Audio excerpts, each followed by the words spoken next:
This week's ideas and challenges is all about textures. Textures. They come in various textures. Being textures, we have things which are rough, and we have things which can be smooth. What works and what doesn't work. Obviously this one's an empty one, so it doesn't really work. And then we have things which are in between. Something with a bit of texture, but it's also smooth, right? The easiest thing and the best way of perhaps explaining it, it's not just the feel, because things have textures, makes you want to touch them, whether or not it's something tactile, something rough, an old brick, a bit of broccoli. They're quite interesting feel. If you have to try to imagine you were blind and how you would describe this object. I mean, if you actually pick broccoli up and you shut your eyes and you try explaining how it feels, it's slightly spongy, it's got a rough but smooth feeling, it's really confusing. So imagine what it's like to actually try explaining it. What works and what doesn't. Most pictures you actually take will have a texture in there, and it's actually sometimes bringing that texture out to make the most of it. I mean, there's simple things. You could have just an object with texture, or you could have people in the picture and there'd be texture in the background. And there's an amazing number of pictures you actually do take and you don't realise what's in the background and what's around them and what would work more. If you've gone out and you've taken a picture of a tree and you've got the bark on the texture, what's the best way of taking a picture to actually bring the texture out more? I shall show you. There's some easy ways. Perhaps it's something you've had perhaps a little bit overlooked. It's just there. I mean, you think it's a texture. I mean, if you look at this broccoli and it's all pumpy and bumpy, but it's actually quite smooth and it's quite an interesting texture. But how to bring the best of these things out? Right, so whether or not you're doing a close-up, or if you imagine that's a tree, which I suppose it is a little bit like a tree, how to make the most of it, right? Same thing, got cabbage here, there's lovely texture on that. But what works and what doesn't work, right? So the easiest thing to do is something smooth. It's empty, which is a shame, but, right, so smooth things, say, or equally, if you imagine a model's face, and you always see, when anyone's taken a picture of a model's face, you always see these enormous tight soft boxes, right? And then obviously the light comes through the back, and inside, I'll just unpick this one here. What it will do is it will bounce, the light comes in through here, and it bounces around in this side bit, and there's sort of tin foil reflecting, and then by the time it comes out, the light's a lot softer. It's a bit like if you go out on a cloudy day, the sun's got to get through all the cloud before it hits you, so the light's soft. It's a bright sunny day, then it will be hard light. Right, so if you're taking a picture of something, say example, a model, or something soft or something round, you want to lose the texture and make it smooth. So obviously, if you're taking a picture of a model, whether it's a bloke or not, and you want to get rid of some of the wrinkles and things on their faces, then you'd use a softbox, or often you see. Be careful because it's unlucky. I won't do it. They shoot through an umbrella, a white umbrella. It just disposes the light. Even if you're not going to have got any of those stuff, you've probably got a flash, and on your flash there's a little thing, little diffuser, just diffuses the light a little bit. Or you can get various other ones. You can get ones like these, which just simply pop over the front of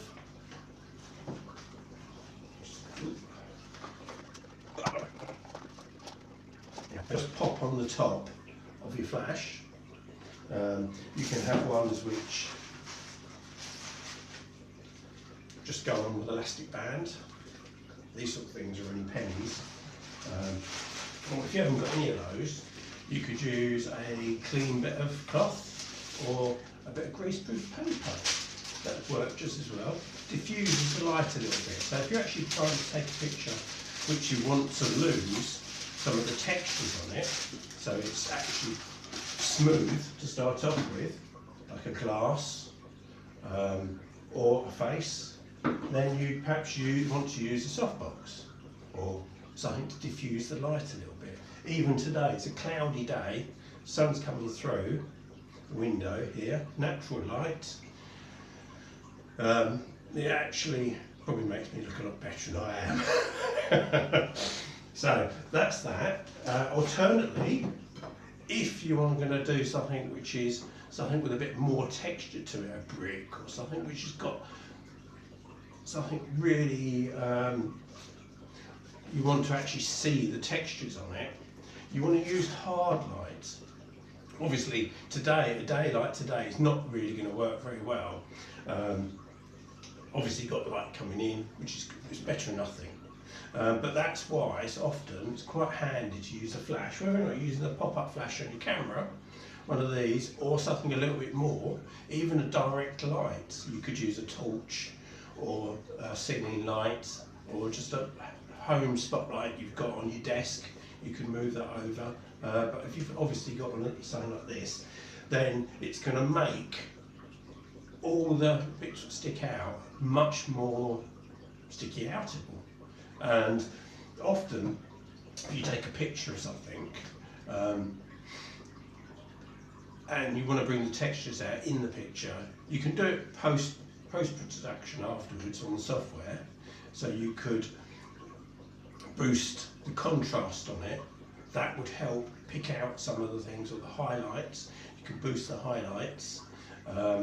Or if you've got HDR on your camera or on some software, that would work as well, because it brings out the colours and it stacks it more. What I'm going to do is I'm going to have a walk around and we'll come across some textures which you'll probably find in your house or in your garden, and we'll look at each one and see what works and what doesn't work. Buildings, they have lovely lots of textures, whether or not it's just an old door with wrinkly old broken paint. So if I was taking a picture of this, for example, obviously most of it's all quite harsh textures, and it's actually outside today. There's a bit of snow around and there's a few bits of snow in the air. I can't see the sun, so there's no sun out at all. So what I'm going to do is I'm going to take a picture. Obviously it's going to be handheld today, because I'm just going to walk around and take some pictures handheld. So I'm going to use speed. I want quite a fast shutter rate, because obviously if I'm hand holding something, then you don't want any shake in it. You want everything crisp as possible.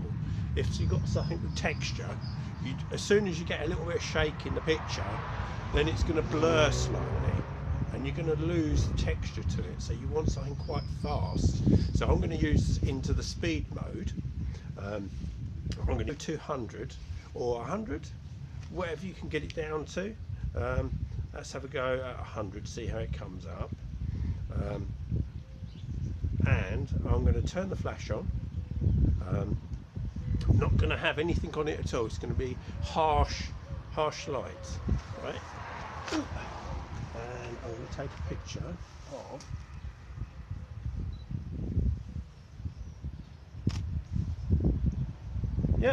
it's not quite straight. I'll do another one.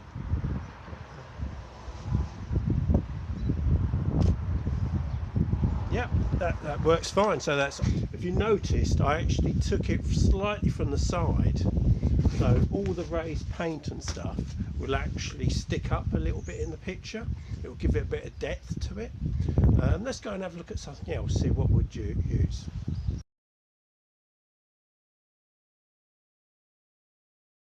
Didn't have to travel far for the next little bit. It's on the other side of this old shed. So just a nice piece of wood. As you can see, there's still a few bits of snow around on it. I'm going to leave the settings as they are, but obviously this has got a quite nice grain, and it's got a texture to it, but it's not that rough. It's actually quite smooth. So either I'm going to use the flash again, but I'm going to put on my little cap, or you could just use your diffuser, and it's going to take out a little bit. Make sure you've got it the right way out of the dark side on these and the light side. It's just going to take out some of the harshness of it, but it should make the grain pop a little bit more. And what I'm going to do is I'm actually going to take a picture in that sort of area, so you get the grain and a little bit of snow on the picture, but it's going to fill the whole of the frame.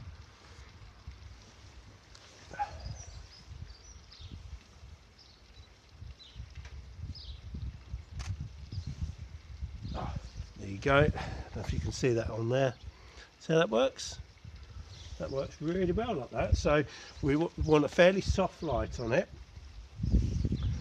It's a fast shutter speed. You can see what the shutter speeds are on there.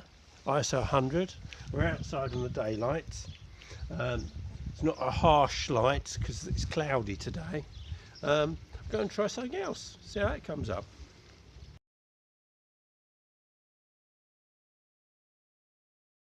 So this one, we've got a conifer hedge behind me, which if you've just gone out and you're taking a normal portrait picture, you wouldn't think it's actually anything special, but it's a background. So if you're actually taking a couple of people outside, or a person, and you want a background which is plain, it's obviously got some texture to it, but also the person in it, you perhaps want fairly soft light again.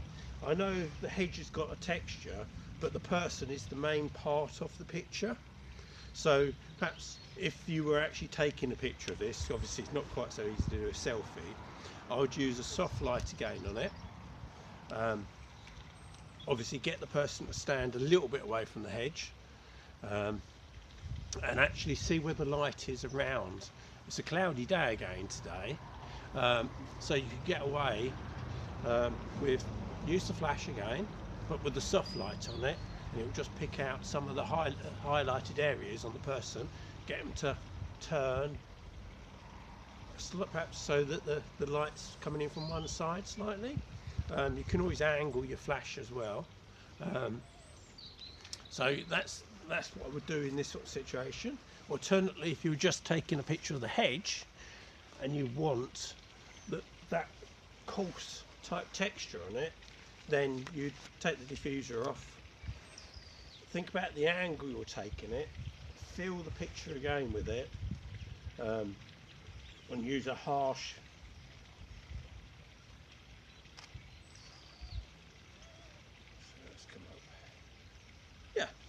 use a harsh light. But obviously if there's a person in the picture, then you want a soft light, depending on what the key part of the picture is. See if we can find anything else.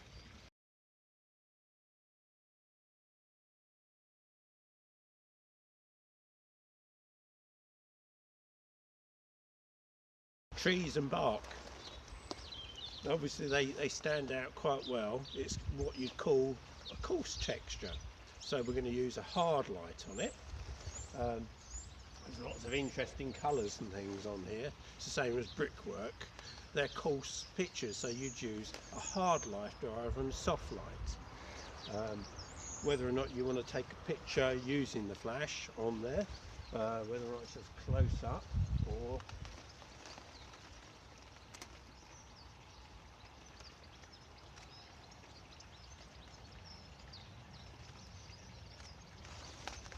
you get some lovely interesting textures, whether or not you want to fill the whole of it or if it's just something in the background. But be wary if you're using it, what else is in the picture that can be distracting. Let's go get in somewhere a bit warmer because it's snowing again.